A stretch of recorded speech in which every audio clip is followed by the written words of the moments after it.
नमस्ते और हमारे चैनल में आपका स्वागत है, जहां हम आपके लिए हिंदू पौराणिक कथाओं से मंत्रमुग्ध कर देने वाली कहानियां लाते हैं।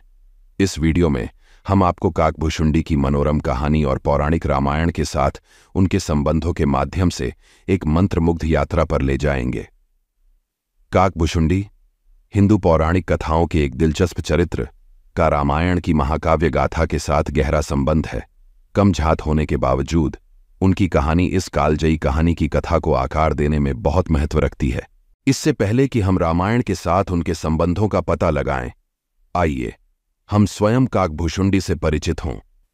हिंदू पौराणिक कथाओं के अनुसार काकभुशुंडी एक कौवा था, एक असाधारण कौवा जो अपने अद्वितीय ज्ञान और चिरस्थायी अस्तित्व के लिए जाना जाता है।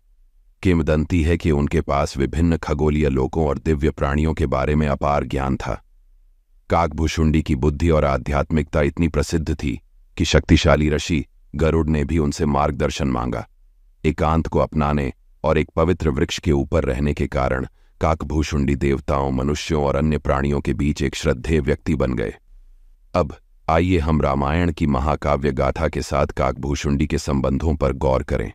हालांकि कई व्याख्याएं हैं, सबसे लोकप्रिय कहानियों में से एक से पता चलता है कि काकभुशुंडी ने भगवान राम के साथ अपने सहयोग के माध्यम से अमरता प्राप्त की थी। पौराणिक कथा के अनुसार भगवान राम के वनवास के दौरान गोदावरी नदी के तट पर उनका सामना काकभुशुंडी से हुआ। भगवान राम की दिव्य आभा को देखकर काकभुशुंडी बहुत प्रभावित हुए और उन्होंने भगवान का आशीर्वाद मांगा। इससे प्रसन्न होकर कौवे की भक्ति के कारण भगवान राम ने काकभुशुंडी को समय से परे दुनिया के साथ अपने ज्ञान को याद रखने और साझा करने की क्षमता का आशीर्वाद दिया। भगवान राम के आशीर्वाद से निर्देशित होकर काकभुशुंडी अनगिनत युगों में घूमते रहे।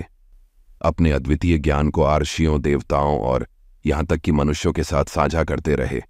उन्होंने साम्राज्यों के उत्थान और पतन, सभ्यताओं के जन्म और परिवर्तन को देखा।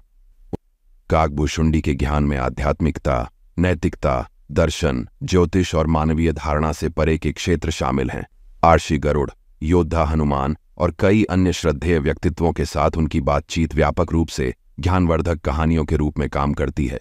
रामायण की रूपरेखा विभिन्न प्राणियों के साथ अपनी मुठभेड़ों के माध्यम से काकभुशुंडी ने जीवन के उद्देश्य, अस्तित्व की प्रकृति और दार्शनिक उलझनों के उत्तर पर गहन अंतर्दृष्टि साझा की। उनकी शिक्षाएं केवल शब्दों से परे थीं। उनका उद्देश्य ज्ञान, नैतिक मूल्यों को स्थापित करना था और ब्रह्मांडीय पेचीदगियों की गहरी समझ।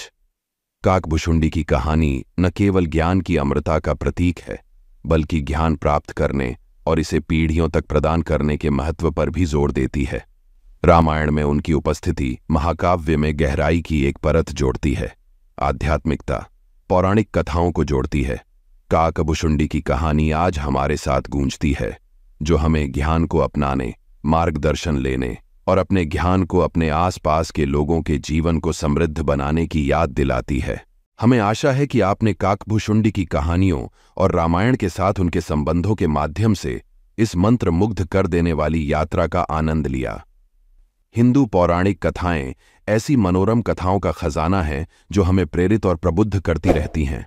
लाइक करना न भूलें। हिंदू पौराणिक कथाओं की दुनिया से अधिक दिलचस्प कहानियों के लिए हमारे चैनल को साझा करें और सब्सक्राइब करें।